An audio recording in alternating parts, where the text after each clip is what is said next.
Welcome to episode 48 of the Mutant Blitz Podcast. I'm your host, Josh Hennig. On this edition of the podcast, I'm going to bring you my conversation about Mike Sando's NFL quarterback tiers, Carson Wentz's standing, and more with 97.3 ESPN.com contributor Hunter Brody. And in the second half of the podcast, I'm going to give you a detailed breakdown of Marvel Phase 4, the Marvel Cinematic Universe next stage of their movies and shows were all announced at San Diego Comic-Con. And I will give you all the analysis in a easy digest version of what to expect in the future for the MCU. So let's open up a cold one and get started on episode 48 of the Mutant Blitz Podcast. Mike Sando, every year, he started with ESPN doing this, now he's with The Athletic. Mike Sando, for years, has been reviewing people around the league executives, GMs, scouts, NFL analysts, people who are in the know.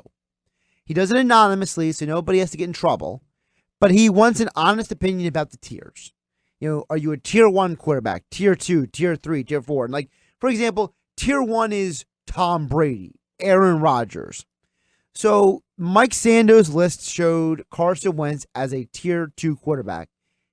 And frankly, Hunter, I'm not bothered as much about Wentz being a tier 2 as much as I'm bothered by the fact of who is still a tier 1. Okay, and that's fair. I mean, you look at Carson Wentz in this article. He did have 5 tier 1 votes, so 5 people put him in tier 1. 34 tier 2 votes and 16 tier 3 votes. I think we can both agree that tier 2 is a good number for him. It makes a lot of sense. Yeah, and I think it makes sense for 2 reasons. One, because he's only been in the league for a couple of years. He missed so much time from between year 2 and year 3. He played all of year 1. We forget about that. I think he's still too early to fully determine what he can be. Now, he has time to grow into that tier 1 for sure.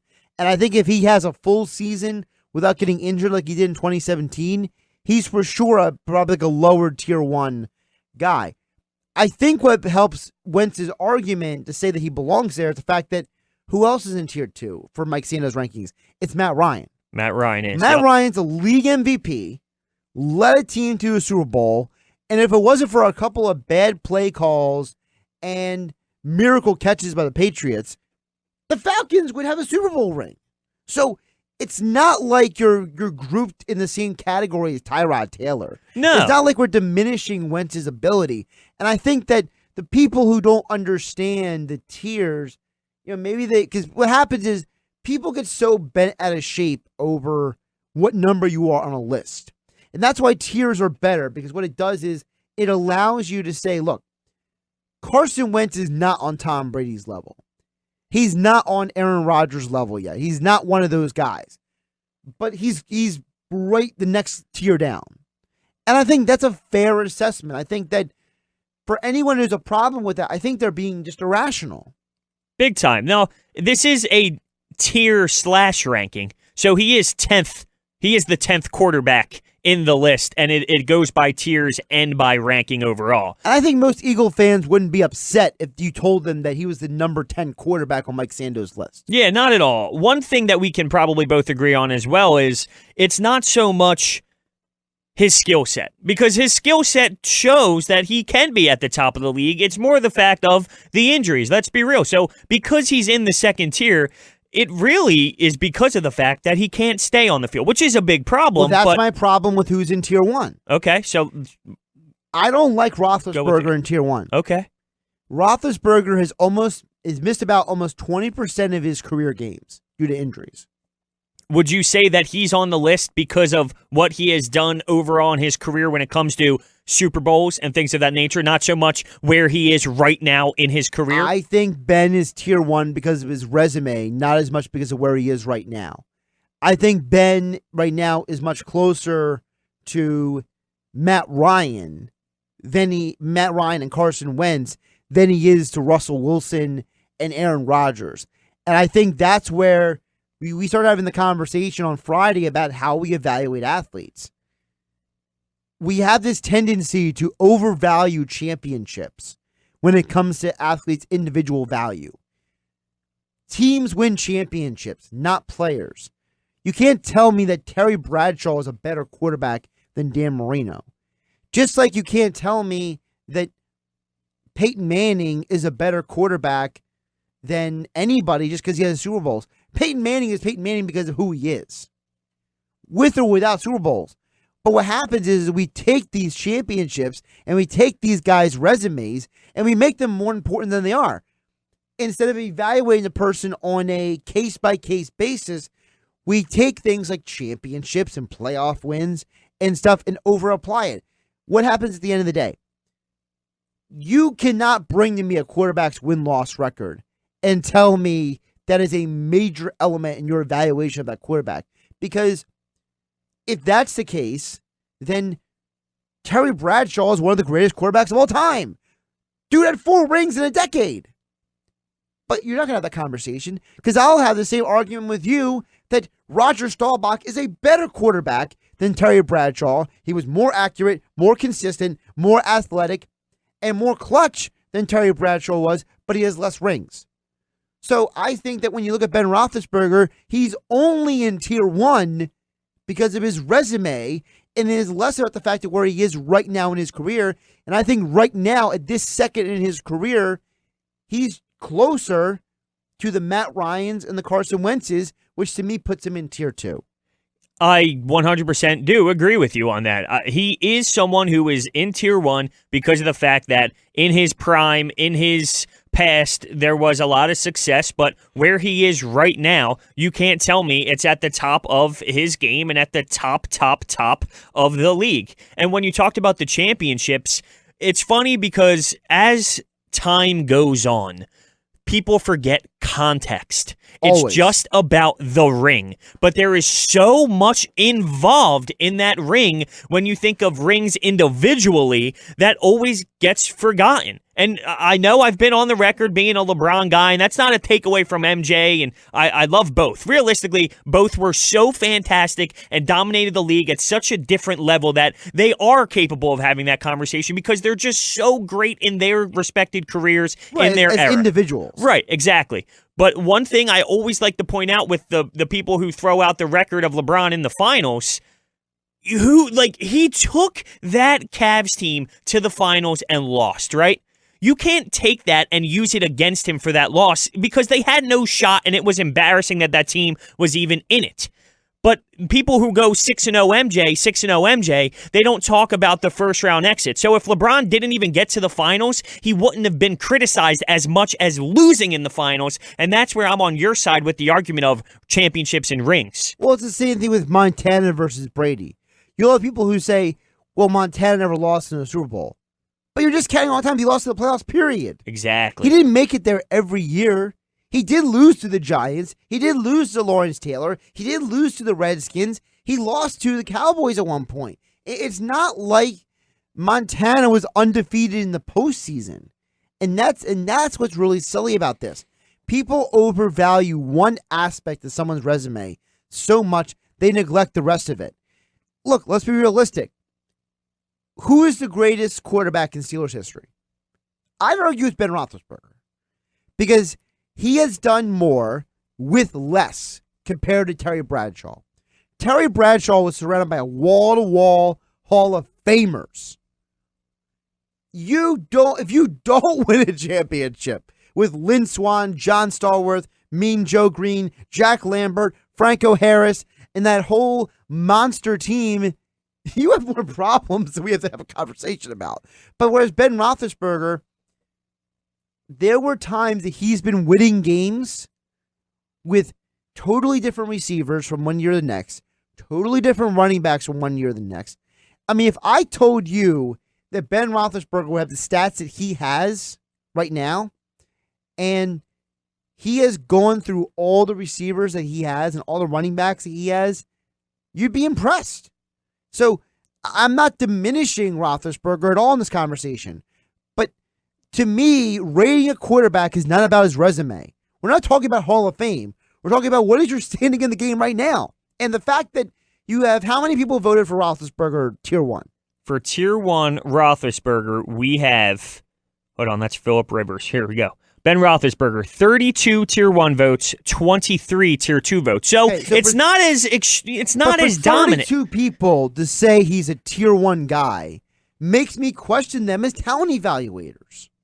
Because what you're doing is you're grading him based on his resume and not as much on who he is right now, at this second, 2019. Let's be realistic. Ben Roethlisberger is one non-football offseason from becoming the Pillsbury Doughboy. Okay? The dude looks like he's one offseason workout regimen away from being fluffy. He's not in great condition at this point in his life and his career. Absolutely. And for me to scroll down and the next person be Russell Wilson, and he had 29 Tier 1 votes, 26 Tier 2, I'm taking Russell Wilson over Ben Roethlisberger any day of the week right now to start my franchise.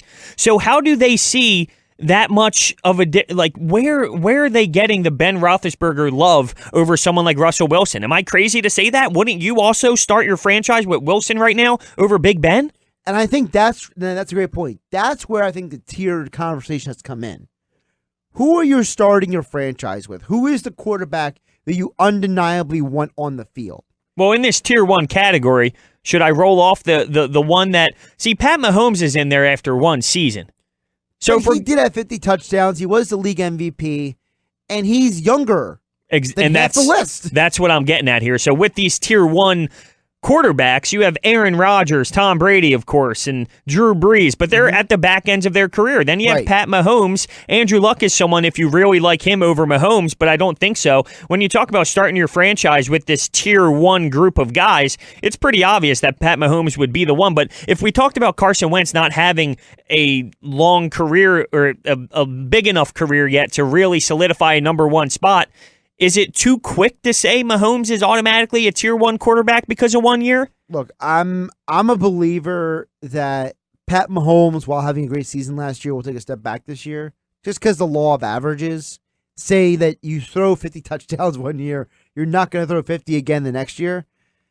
But I think putting him in Tier 1 is fine because, to me, the tiering system should be based on who is the best right now. And if you're starting a franchise, are you going to go with Pat Mahomes or Matt Ryan? Pat Mahomes. Yeah. Objectively, are you going to go Wentz or Mahomes? Oh, Mahomes. Right. Objectively, you go, and that's where it comes down to. I think that what puts Mahomes in that Tier 1 is that there's legit, 5 dudes you would start a franchise with instead of Mahomes? Maybe less? Yeah, and one thing that just came to my mind as I'm looking through these tiers, and Aaron Rodgers pops up as number 1, 53 Tier 1 votes. 2 people decided to vote in Tier 2. I want to know who those 2 people are. Me too. And I want to have a conversation But with this them. is what comes to my mind. Well, this is what comes to my mind. We talk about Carson Wentz, and we talk about his injury-prone body. Aaron Rodgers is so good, and he plays through so many injuries, but are we not talking about him limping around with one leg every single year? Are we not talking about a collarbone every single year? So at what point is Aaron Rodgers this injury-prone guy? Like, do you think Green Bay sports radio rips apart Aaron Rodgers every day about being injury-prone and not wanting him to be there anymore like we do with Carson Wentz? Not all of us, but there are some fans that go that way. It's a good point because I think that we act like Wentz is the only guy who's ever been injured sometimes. Like when you have a conversation with the Wentz because we all know that guy, whether it's a buddy of yours, whether it's a guy you run into at the bar. I've run into this guy at ShopRite, okay? We all run into the guy who comes up to you and says, yo, bro, they should have kept Foles because he's healthier than Wentz. Or guy who says, my biggest concern about Wentz is his health.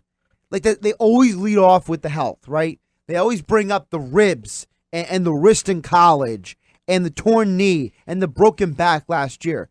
Like they're so fixated on it. And my immediate answer is, outside of Eli Manning and Tom Brady, name me a quarterback who hasn't been injured. You can't. Right. Like there's a total exceptions. Like it's Drew Brees, Eli Manning, and Tom Brady. And guess what? 2 of those 3 quarterbacks are Hall of Famers. And the third one is a borderline guy who's probably going to get in just because he's got 2 rings. So let's be realistic.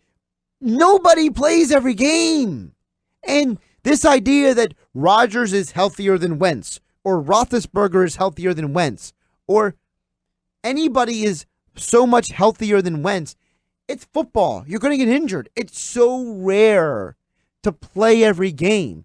That's what makes Brady not being injured since he tore his knee over 10 years ago, or Eli Manning having 200 plus consecutive games played.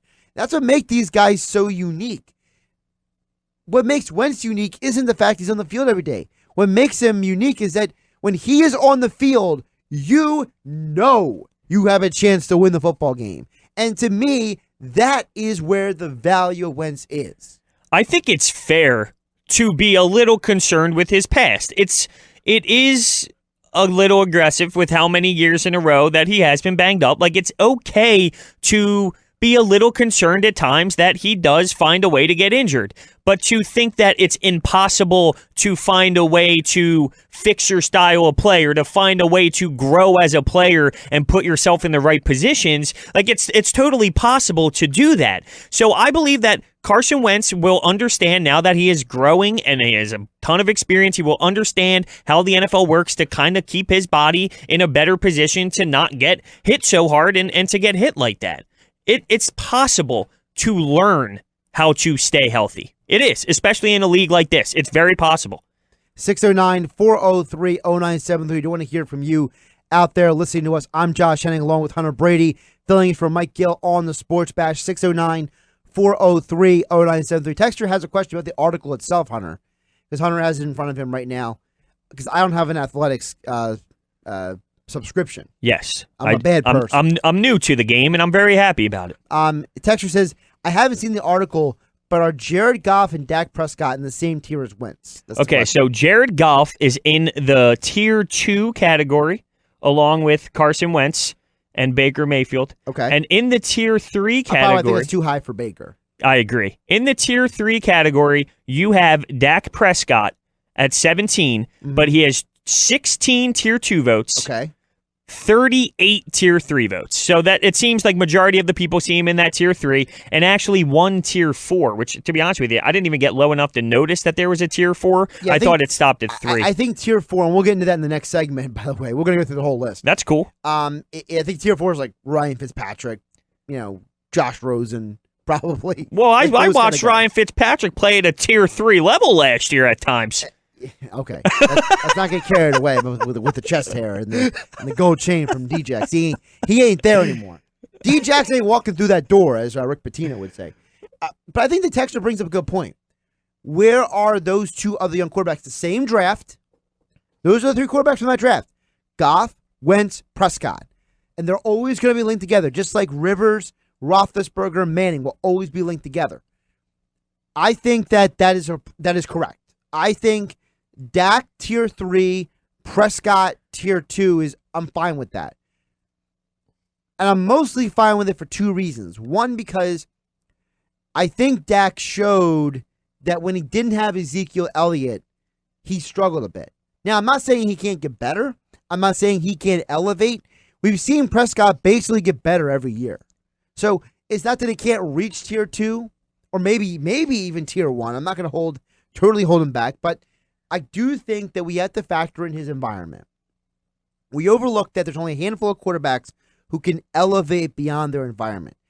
Unless your names are Brady, Rodgers, Breeze, and Peyton Manning, you're not going to elevate guys much more beyond what they are. So, and Russell Wilson probably goes in that category too, because he's played with some weird names as well. I think we overlook the fact that quarterback is only as good as offensive line blocking for him. He's only as good as the receivers who are catching for him. He's only good as the play caller calling plays for him. We talked about with Jeff Mosher and Ryan Rothstein, I think it was yesterday, about the fact that, Matthew Stafford's been through 5-6 coordinators. Matt Ryan's been through 4 or 5 coordinators. It's hard to be a consistent quarterback if your situation is constantly changing. I think that we overlook the fact that the games that Prescott didn't play well, it's when he didn't have Ezekiel Elliott. He didn't have Tyron Smith at left tackle, who's arguably the best left tackle in the NFL. He didn't play last year with Travis Frederick, who's one of the best centers in the NFL. The Cowboys had injuries on offense. They got Amari Cooper halfway through the season. He didn't play with Jason Witten in his prime like Tony Romo did. So I think there's a part of you that wonders, if you took Dak Prescott and swapped him with Pat Mahomes, is he throwing 50 touchdowns? Probably not. But is he throwing between 30 and 40? Probably. Because I think that we overlook the fact that a quarterback is so dependent on his environment. And that's why I problem I have with Goff. I'm okay with him in tier 2, but I don't like him being in the same conversation as some of these other guys because I think Goff is a byproduct of McVay. I think if you swap any quarterback in tier 2, and some of them even in tier 3 with Jared Goff, they're probably putting up similar numbers in the Rams offense. A lot to unfold here. I'll start with Dak Prescott. I believe I'm an Eagles fan that actually has some respect for Dak Prescott, even though a lot of people don't.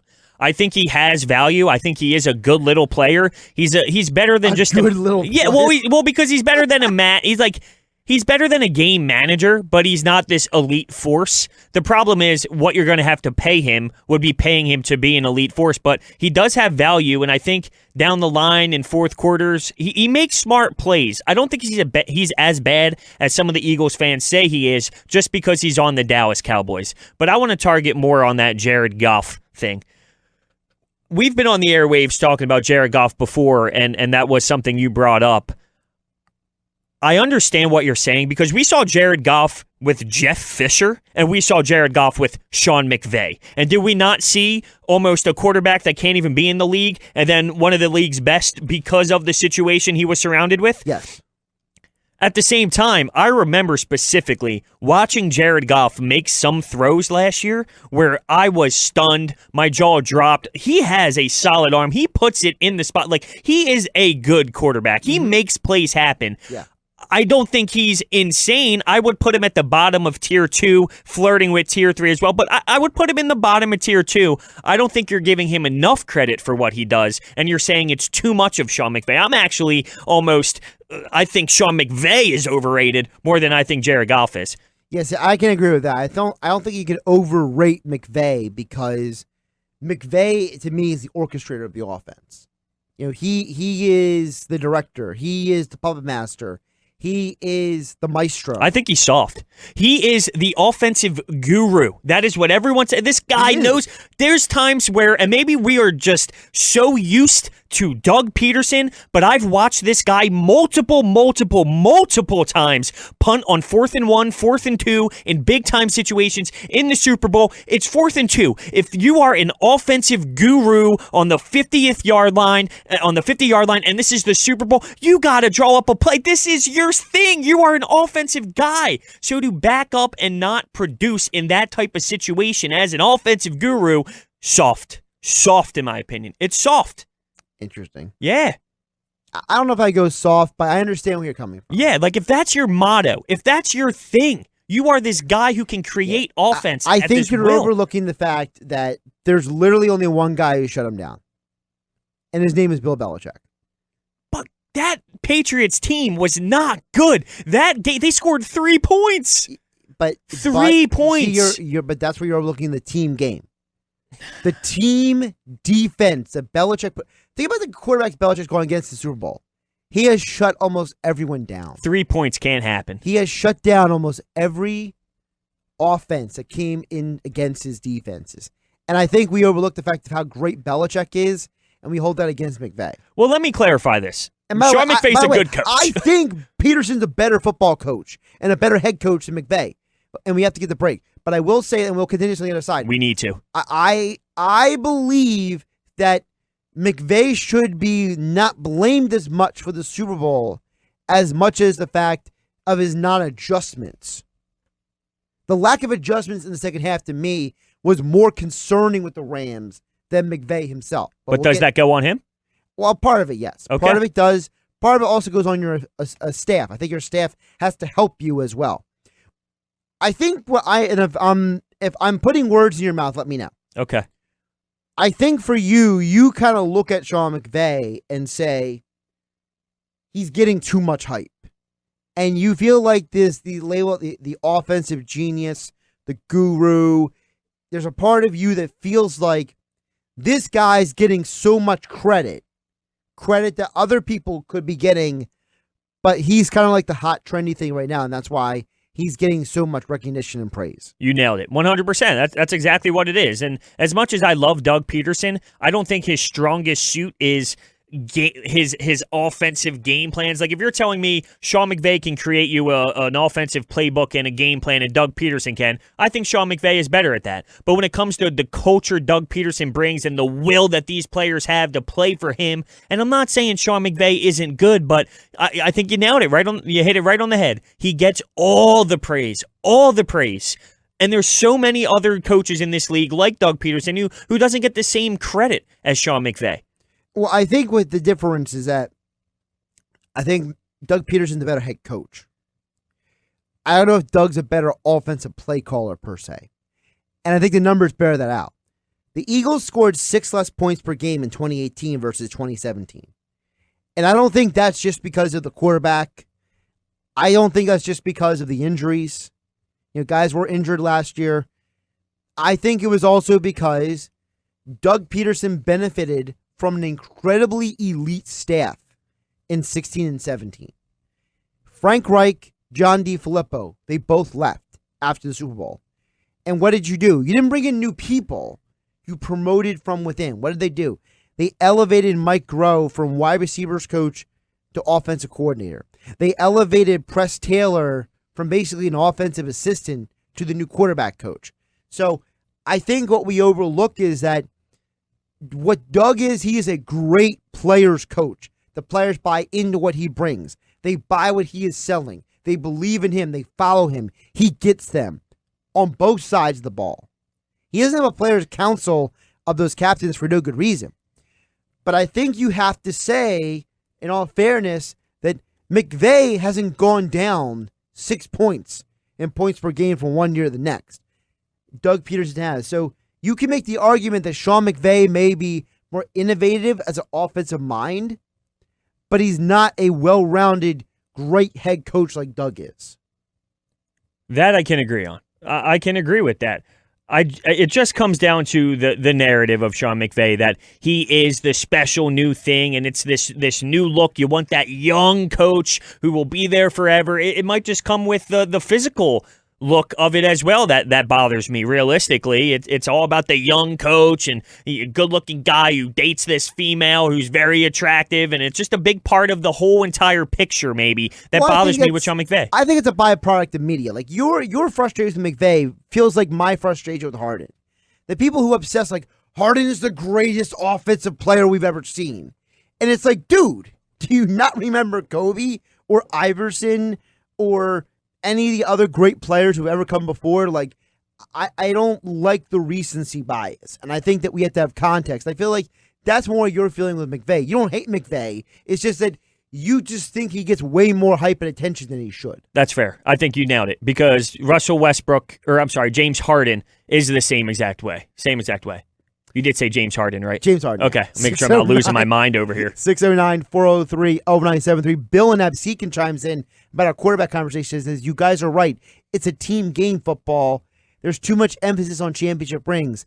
I have Marino over Elway. I have Marino and Elway over Montana in their primes, as well as Manning over Brady, with each at their best. Now, that's an interesting conversation because Elway, it's hard to find Elway's prime for two reasons. One, because he had that string of seasons where he was throwing more interceptions than touchdowns. And also he got injured a couple times, which in what would, I guess, would be his prime. So it's hard to really measure Elway's prime. Now, if you want to say that if you swapped Marino and Montana, and you gave Montana Roger Craig, Jerry Rice, John Taylor, and all those weapons, that he would win championships, I'm totally on board with that. And I agree with you, Bill, if you want to say Marino is a better quarterback than Montana, just as a quarterback, I'm good with that. I think what you overlook with Montana, though, is that while he's not as physically gifted as Marino and Elway, I mean, Marino had the quick release, the pure arm talent. Marino could make every throw at any time in any place. And Elway was a freak athlete with a howitzer for an arm. I mean, it looked like he was throwing a 100-mile fastball sometimes. And he was way more athletic than Marino was. I mean, Elway was a baseball player, too. So I think that, yes, they may be more physically gifted than Montana, but when Montana had was he was cool as the other side of the pillow, as Stuart Scott would say, rest in peace. Montana had ice water in his veins. And I think that there were times that Marino didn't in certain playoff games. And I think that Elway, he had a lot of clutch games. So it's hard to truly rate those two over Montana because Montana did put up great stats. He did win the championships. He had the great moments in the playoffs. But I do agree that if you're going purely on mano-a-mano quarterback, I would go Marino over Montana. What about you, Hunter? I would go Marino over Montana as well because the skill set alone, individual talent, I have to go with Marino. I just think he was the all-around better quarterback at the end of the day. It's hard for me to go Elway over Montana, though, because the number of seasons, and I got to count it again, the number of seasons that he had more interceptions than touchdowns, it just bothers me. And I feel like, look, he played with some really poor teams at Elway, and there's a reason why he didn't win a championship until the end, because he was dragging mediocre teams to the Super Bowl each and every year. But let me see here. He had let me do the count here, 3. He had 3 seasons of more interceptions, touchdowns, 1 season with the same amount of touchdowns and interceptions. 4, there's a 4th one, there's 92. The year that I mentioned is that really his prime? He's 32 years old. So is that really his prime? We don't know. Let's see here. So overall it's 4 seasons with more interceptions and touchdowns. I don't know if I can take that guy over Montana. I can't either. Not denying his greatness. Look, if you want to tell me Elway's one of the 5 greatest quarterbacks of all time, I'm on board. But I don't know if I'm willing to be like Bill from Absecon and say that in his prime, Elway over Montana. I just don't know if I'm willing to make that step. Well, the one thing you have to remember, when we have these discussions, all of these players are so talented and they're so good. The only way to make it different is nitpicking to an extreme. Like, obviously, these 3 players that we are discussing are very talented and they were phenomenal in their prime and realistically in their entire career. But to separate them from who's better, you're going to have to really look deeper. And when it comes down to it, Marino to me is number 1 and Elway might be at the bottom. Yeah, and we're talking about talent. We're not talking about career. We're not talking about who is the overall better career. Because Montana, obviously, you can make the argument as the greatest quarterback of all time. We're talking about just pure talent, like in their prime. Like, who apex higher? Who hit the mountaintop at a higher peak? And that's why Nick from Brigantine chimes in at 609-403-0973. He says, no way. I think Montana is 1, Brady is 2, Marino is 3. I think most people would agree with that point. I think what Bill from Absecon was getting at, Nick from Brigantine, is that Bill was saying that, look, at their apex of talent, one guy is better than another. And I think that's why he said at their apex, Manning is better than Brady. Now, I don't agree with that only because of the fact that I think we overlook that Manning played with some elite players. He played with Hall of Fame receivers and borderline Hall of Fame running backs. Brady didn't always play with the best players. When he had Randy Moss, he put up Manning-like numbers. But he didn't always consistently do that because he didn't have the same level of talent. Let's not forget, in the past Super Bowl run, it was less about Brady winning the game as much as about the running game finally broke through at the end. Yeah. No, you're right. This conversation, not that I'm trying to go into another direction with it, because I definitely enjoy it, but it made me think. It made me think about the quarterbacks in the league today, right now. And which gets back to our original conversation with the quarterback tiers. Yeah, right. It all comes in full circle at the end of the day. But I'm so intrigued with the young talent that's starting to bloom because you have guys like Tom Brady who, well, we really don't know, but it seems like eventually the end is going to come at some time soon. Drew Brees, same thing. Big Ben's getting older. Like Phillip Rivers. Phillip Rivers, exactly. Now we're getting the Mahomes. Andrew Luck is still young, even though it seems like his name has been thrown around for a while. You have Baker Mayfield, who's an exciting guy to watch. Whether you're a fan or not, he moves the needle when it comes to entertainment. Carson Wentz. Dak Prescott. Exactly. These players, they're moving up. But one thing that I want to just throw at you real quickly here. Yeah. Because one of my buddies, big Detroit fan, huge Detroit fan, and he always has this conversation with me about Matt Stafford. Mm-hmm. And I think Matt Stafford, because he just plays on a team that's never really going to go anywhere, doesn't get enough recognition. Like, I don't think he's a bad quarterback whatsoever. He's actually, I feel like, almost underrated. What are your opinions on Matt Stafford? I think he's stuck in an organization that will never succeed, so that is going to hurt him. Yeah, he's stuck in an organization that will never succeed. He's had some gaudy years. You know, a 5,000-yard passing season. He's had multiple seasons with 29 or more touchdowns. You know, he's a prolific passer. But there's a part of me that feels like Stafford is basically just a slightly better version of Drew Bledsoe. Big numbers, big-time passer, but he's not the elite of the elite. He doesn't have the it factor. He has the stats to support him, but he doesn't have that it factor. That's how I supported my thought on him. Yeah, and I feel like, look, you look at his overall numbers, 38,000 passing yards in his career, nothing to sneeze at. But guess what? You know the quarterbacks who have more passing yards than Joe Montana? I can name them for you. They're Dave Craig, they're Vane Testaverde, they're Drew Bledsoe. Am I really going to get bent out of shape over passing yards? To me, the numbers that mean more than the passing yards are your touchdown to interception ratio, which Stafford is pretty good in that category. He's got a little more than 100 more touchdown to interceptions. And I think with Stafford, the thing that we overlook is that he has, as you said, a bad franchise. He has helped them have multiple winning seasons, 10-6, 11-5, 9-7, 9-7. So at least I think he's better than Bledsoe, for example.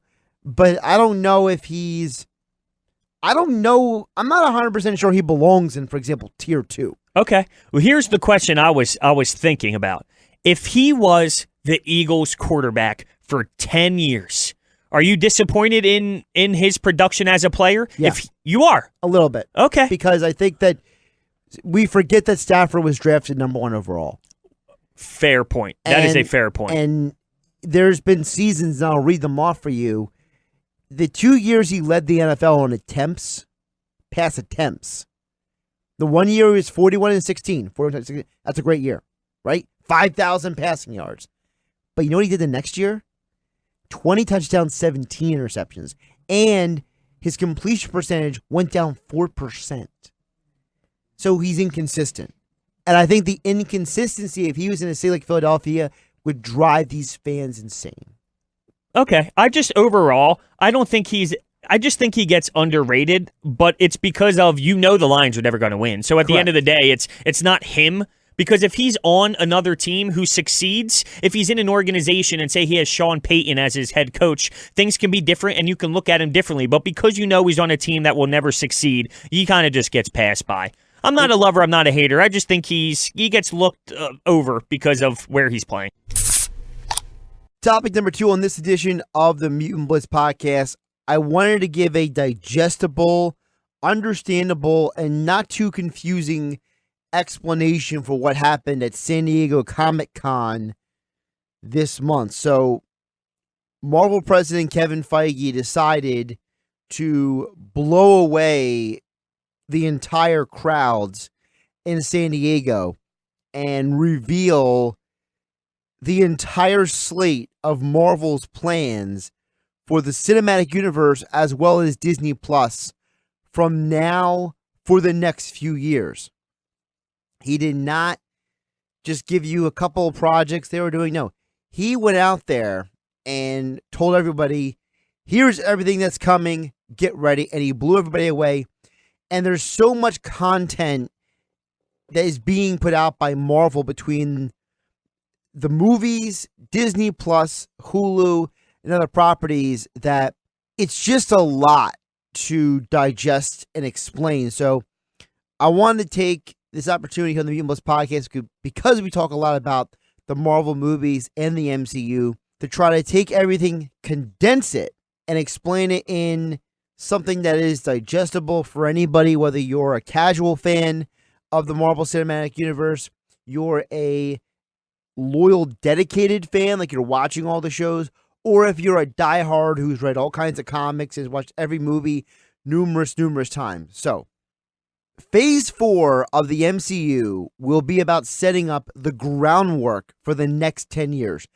Just like Iron Man, Thor, and the first Captain America movie set the groundwork for Avengers, and then the next 15 to 20 movies after the Avengers movie. Think about it like this. When you sit down and watch Avengers Endgame, or you watched Avengers Infinity War, you watched any of the movies that came out in the last couple years, specifically the Avengers movies, but that also includes Captain Marvel and then Spider-Man Far From Home. If you then take time to go back and rewatch Iron Man, Thor, Captain America, the first Avenger, you see the connections, you see the synergy, you see the groundwork that's set up for those later movies that happened 10 years later. Well, that's what Phase 4 is going to be for the Marvel Cinematic Universe moving forward. I like how Marvel is not rushing into anything. They're keeping the tried and true formula. They're going to give audiences movies and TV shows that tie up loose ends, that build upon what has already come out, while also progressing storylines and characters forward in a way that allows audiences to not be overwhelmed. To me, that's very important. And I think that Phase 4, beyond anything else, is a wonderful opportunity for everybody to get to where they want to go without skipping steps. You know, one of the problems that DC had in a lot of their launches before they fired almost everybody in their executive movie offices is that when they went from Man of Steel, the Batman v Superman, to Wonder Woman, the Justice League, it felt rushed. There was almost no character development. If you look at what frustrated people with different movie franchises, like, for example, what disconnected audiences so much from, for example, Fast and Furious Tokyo Drift for the Fast and Furious fans, whatever franchise you're a part of, one of the mistakes that some of these franchises make is that they don't take the time to develop the characters and the storylines and to really flesh out everything for the audience. That's something Marvel has been good at, something that Marvel is going to continue to do. And I think Phase 4 is going to be a very interesting opportunity for us to learn a lot about not just the history that Marvel wants to tell us about the cinematic universe, but also to tell us what the future of the cinematic universe is. As I previously stated here on the Mutant Blitz podcast, the Disney Plus shows are going to be an important part of the MCU chronology, not just the past, but the present and the future. One of the examples being that the WandaVision television miniseries will be a direct prequel to the second Doctor Strange movie.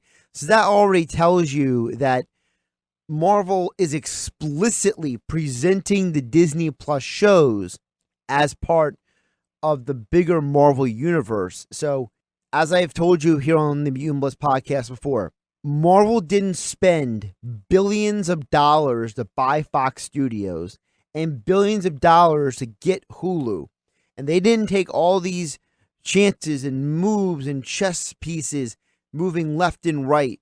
They weren't making all these acquisitions and all of these adjustments and all these deals just for Avengers. This is a bigger play. This is a long-term play by Disney corporate to allow Marvel to keep making them money.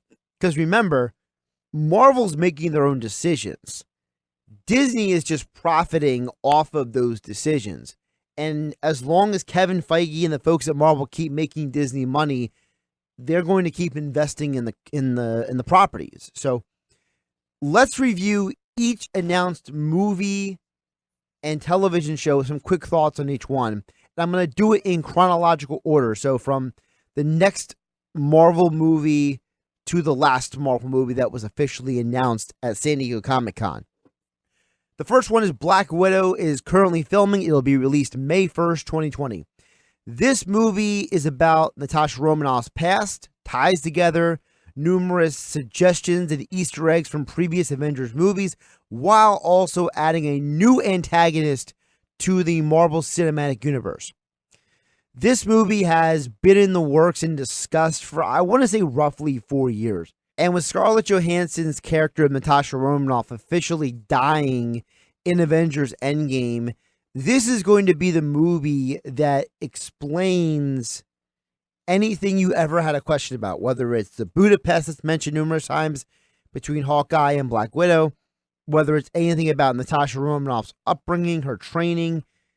Everything is answered in a very big way in this movie. And the huge reveal at San Diego Comic-Con was that the central villain of the Black Widow movie, and they suggest the person who trains Black Widow herself, is none other than Taskmaster, one of the most formidable and intelligent villains in all of Marvel Comics. I am extremely excited that we finally get Taskmaster in the Marvel Cinematic Universe. For those who don't know, Taskmaster is a character who was only introduced in the early 1980s of Marvel Comics, but his impact and his connection throughout the Marvel Cinematic Universe is very interwoven and very involved.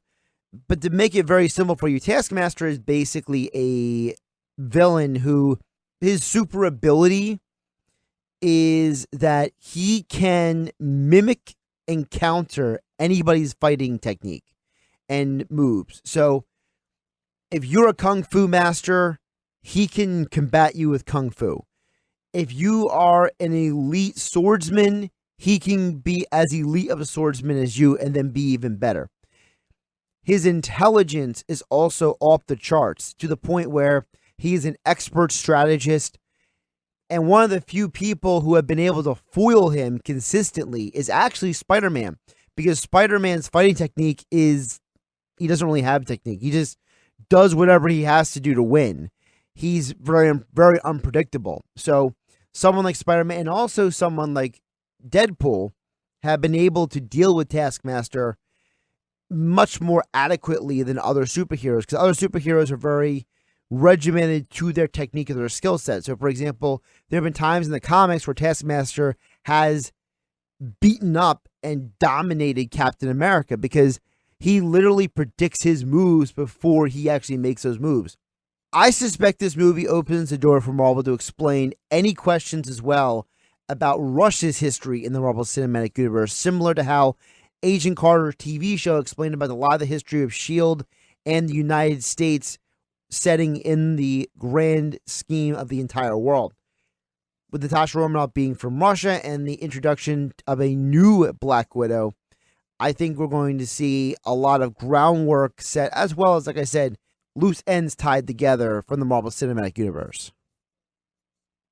The second movie announced is The Eternals. This will be released November 6th, 2020. So Marvel is giving you two movies in 2020 specifically that are groundwork movies, and they are both have to do with explaining some of the history of Marvel. And the Eternals movie will change how Marvel further explains the history of all characters moving forward. The Eternals were a creation of Jack Kirby in the 1970s when he returned to Marvel Comics after he left DC Comics.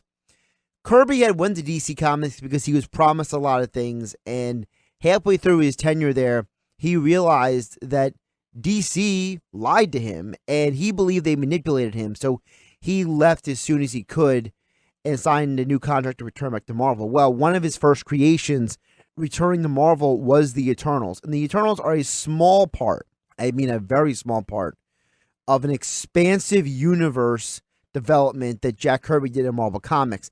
And I am not getting into that right now because I will totally distract you with the conversation we're trying to have right now. But to summarize, the Eternals are a group of superpowered beings that technically never die. That's why they're called the Eternals. They can be resurrected. It's very loose in the explanation for how they keep living.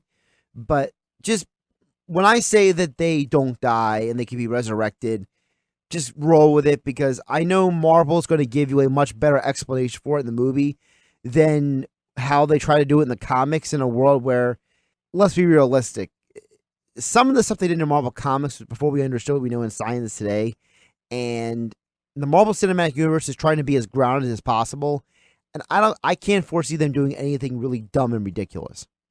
But these Eternals, their powers are basically similar to Captain Marvel. So what you saw in the Captain Marvel film was she could fly, she could blast photon blasts out of her hands, she was super strong, and basically the Eternals are able to do that.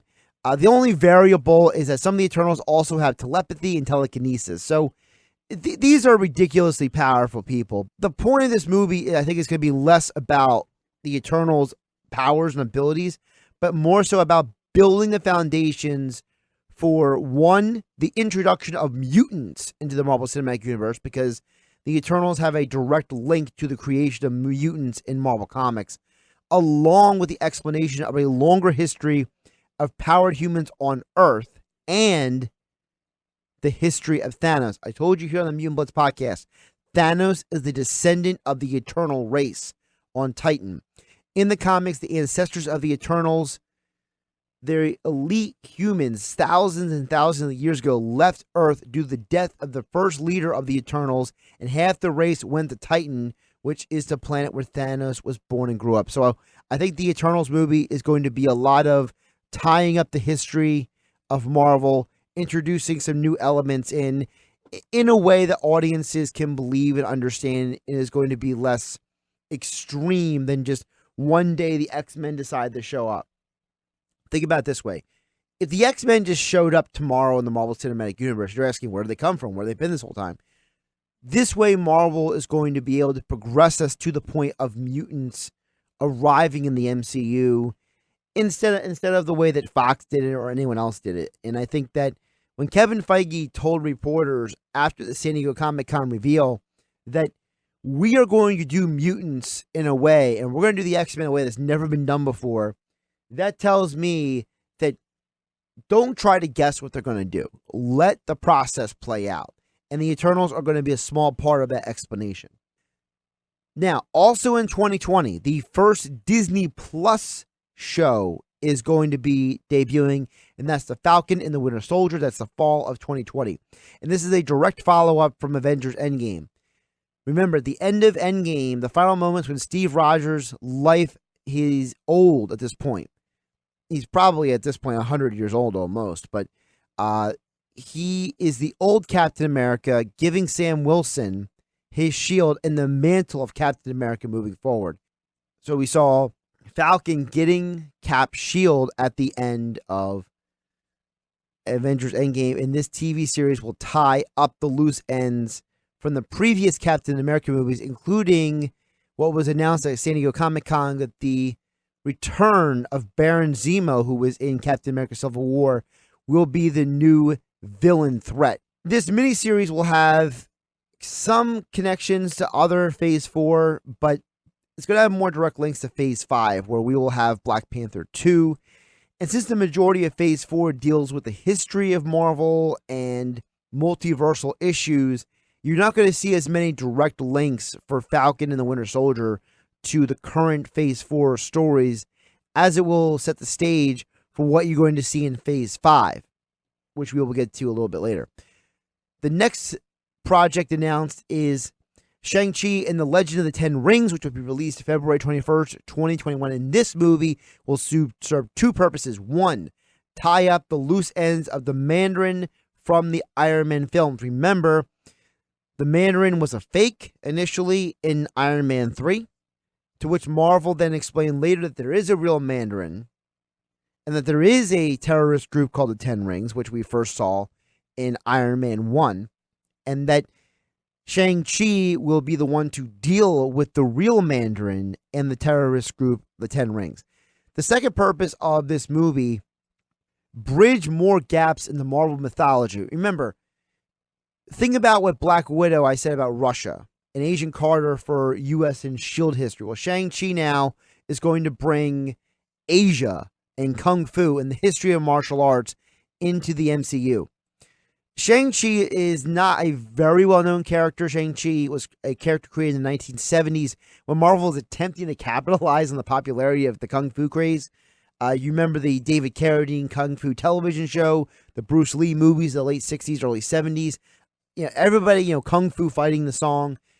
Marvel wanted to tap into that craze, and they wanted a character that at least visually, more closely resembled a Bruce Lee, Jackie Chan type than a David Carradine type. So Shang-Chi is one of the most elite fighters in Marvel Comics, and the inclusion of the real Mandarin in the Ten Rings will allow Marvel to introduce a new character, a new superhero into the Marvel Cinematic Universe, but also build on previously introduced material. And I think that's a smart way to do it, because if you have just Shang-Chi come in and there's no connection to the rest of the Marvel Cinematic Universe, it's going to feel forced.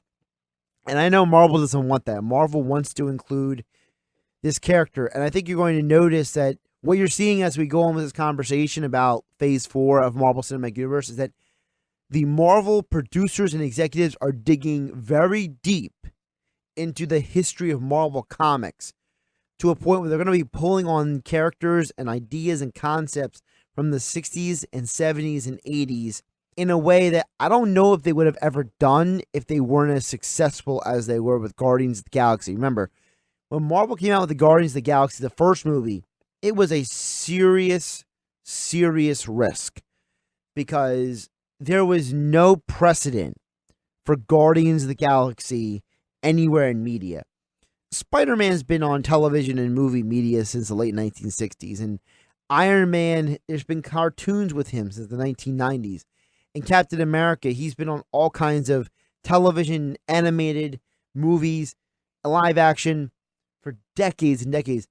We have never seen Star-Lord, Gamora, Groot, Rocket. We've never seen any of those characters ever as extensively as they were presented in the movie. And Marvel's extensive success with the movie has encouraged them to take more risks, as I've said here on the Mutant Blitz podcast. And I think that that's where a character like Shang-Chi comes in, and also what we're going to talk about next, which is the WandaVision television show coming to Disney Plus spring of 2021. So that's 2 years from now.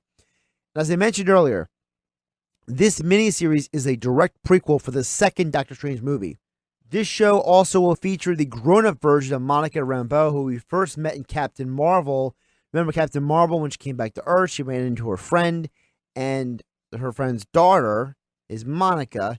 Now, that movie set in the 1990s. I'm going to go on a rough estimate based on Marvel chronology. So if Monica will probably be about 35, 40 years old in this TV show. Remember, Vision died in Infinity War. So his appearance on the show will have to do something with the Marvel multiverse. And the main theory out there is that the MCU is going to do some version of either demonic possession or, a multiversal entity, kind of filling the place of Vision, like a different Vision from a different planet. And the inclusion of Rambeau's character ties more links to Marvel history, while setting the stage for her own hero character to become a part of the future of the MCU. Think about it this way. Every character we've ever seen in the Marvel Cinematic Universe in some ways has been part of another movie or show later. As you saw in Spider-Man Far From Home, a scientist from the first Iron Man movie returns 11 years later in a Spider-Man film. We're seeing characters and concepts from other movies being brought back in the future. So everything is related to something else that's going to happen in the future. Monica Rambeau's character has had a lot of names over the years. She's been Photon, she's been Daystar, she's been Spectrum. Whatever her character is going to be, I'm very curious to see how powerful they make her, because in the comics, she is one of the ultimate MacGuffins.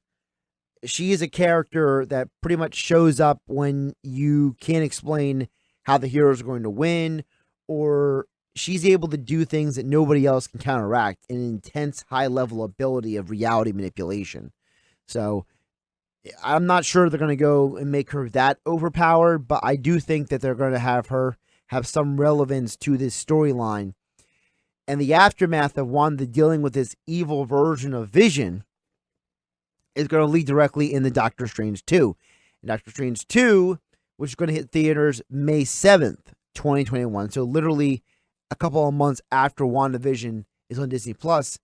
The name of the movie is Doctor Strange and the Multiverse of Madness. And this has officially been labeled by Kevin Feige and Marvel the first MCU horror film.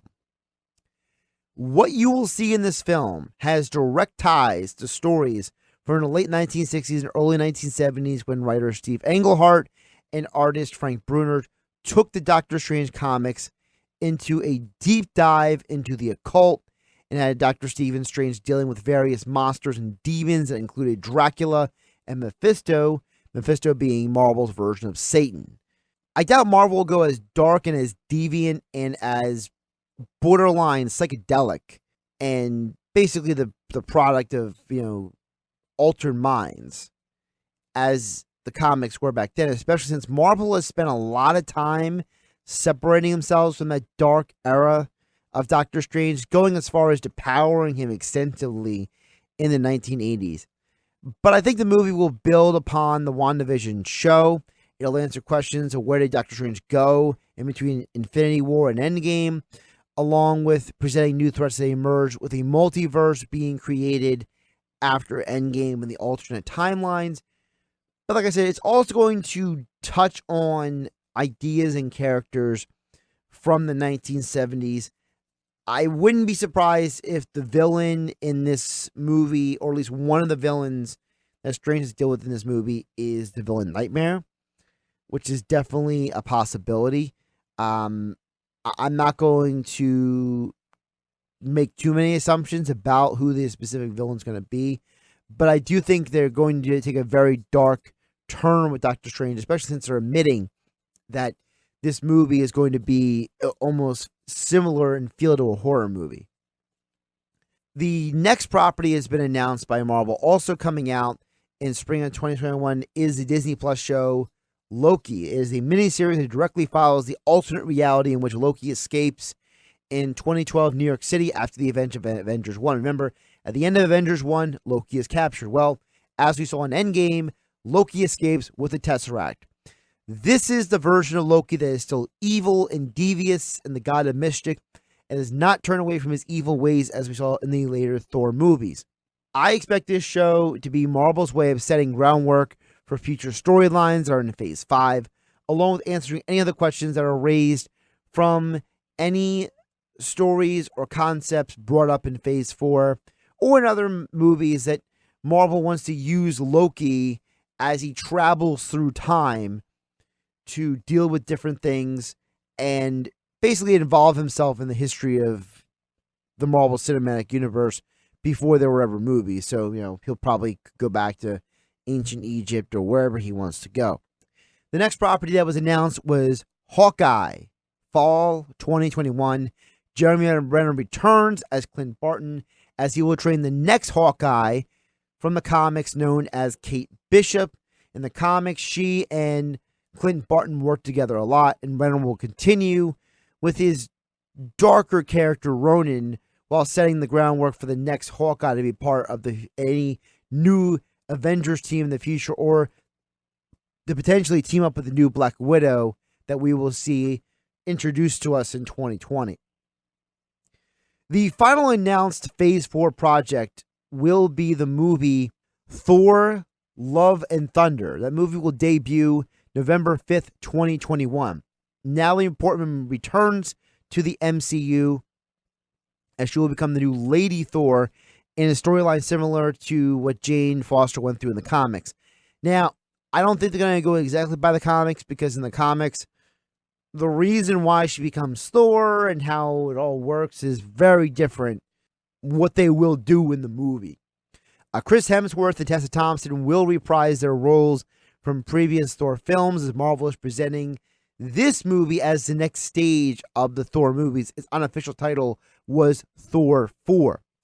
Since this movie is 28 months from the time I am recording this audio, I am going to make the wild assumption, without a lot of information, that since this movie is the final film officially of Phase 4 in the Marvel Cinematic Universe, this film will have two purposes. One, to set up Phase 5 and tie up any loose ends from Phase 4.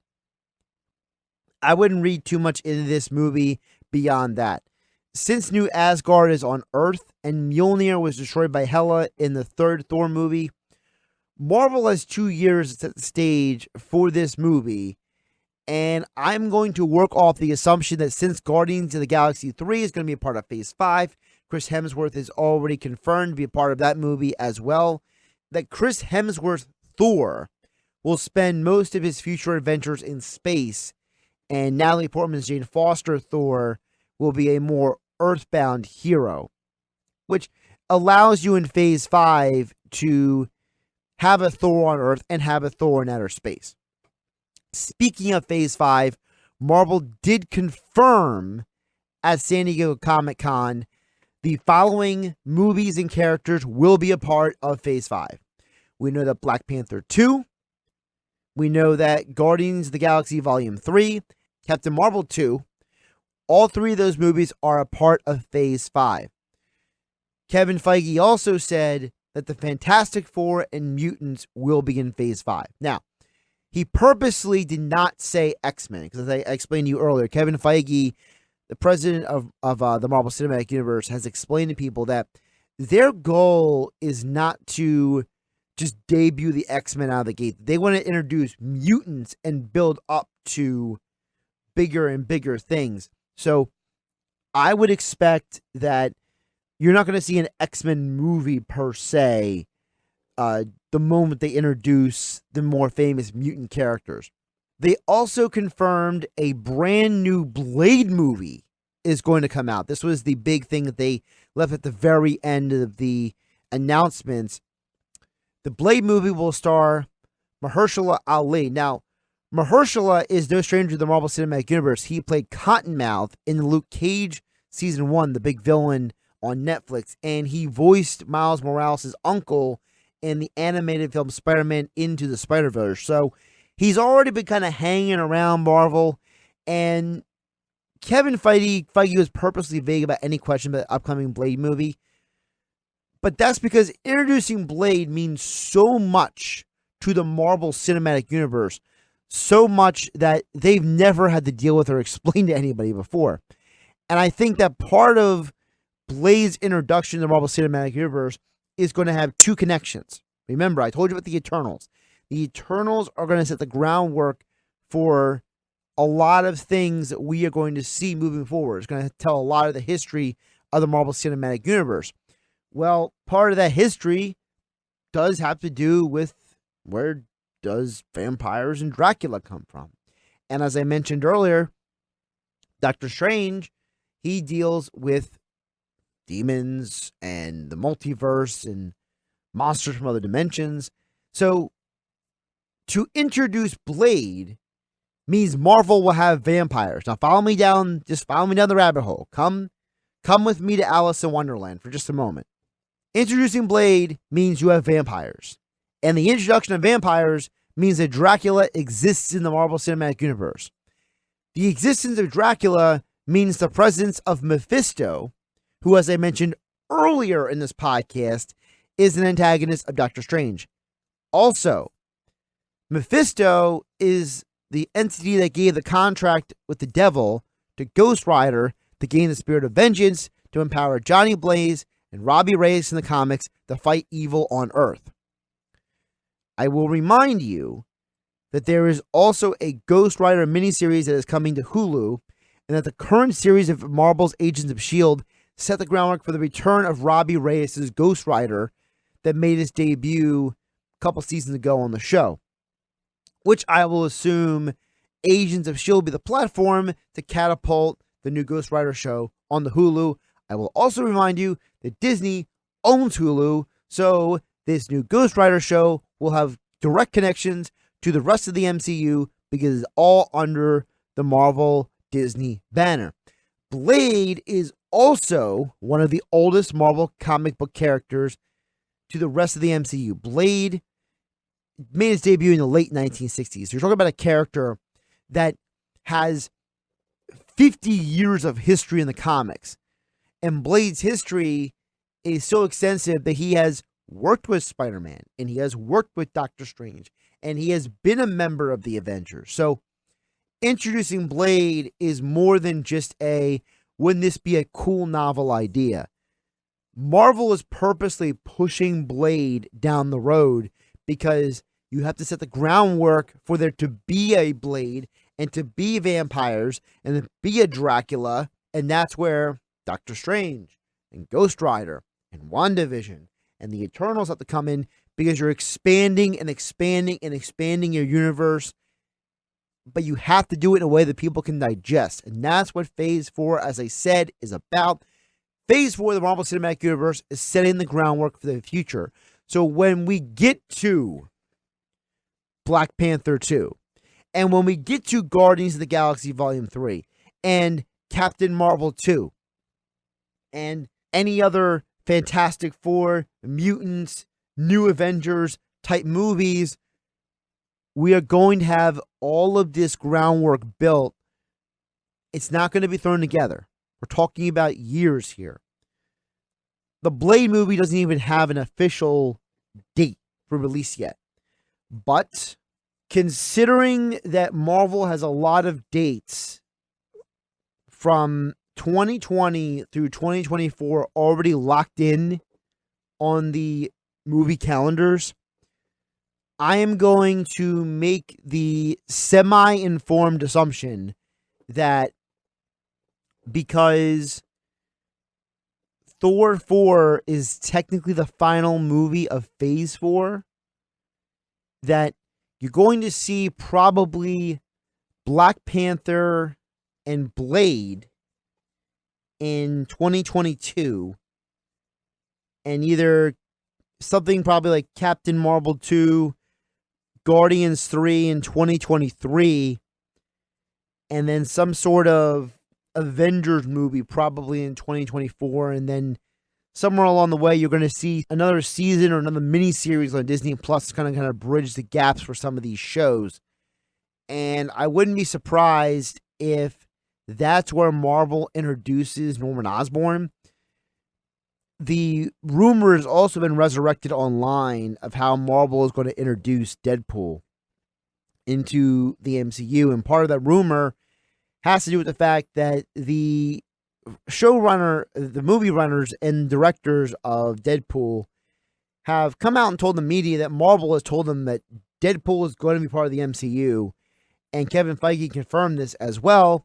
It has been suggested that they're going to do it in a way that is going to make a lot of sense. Now, whatever the explanation is, I'm not 100% sure, but I will say that if it's going to make a lot of sense and the name of Doctor Strange is part of the name of the second movie is multiverse, somewhere along the way, Deadpool is going to come out of that mess. And heck, I wouldn't even be surprised if you have two end credit scenes, and one of the end credit scenes is Deadpool landing on the MCU Earth and saying, "Where am I? What is this place?" kind of thing. So it's a lot to digest that came out of San Diego Comic-Con. A lot of variables, a lot of things we'll be covering here on the Mutant Blitz podcast. But again, I will remind you, this is 2019. The next Marvel movie and property is 2020. So we have several months to wait until we are officially in the Phase 4 Black Widow, May 1st, 2020. The Eternals, November 6th, 2020. Those are the next two major films we have to look forward to at this moment in time, according to Marvel's announcements. And I think that as we get closer to those dates, we'll dive deeper and deeper into these characters and the information that comes out. And we'll have it all right here for you to explain it to you on the Mutant Blitz podcast.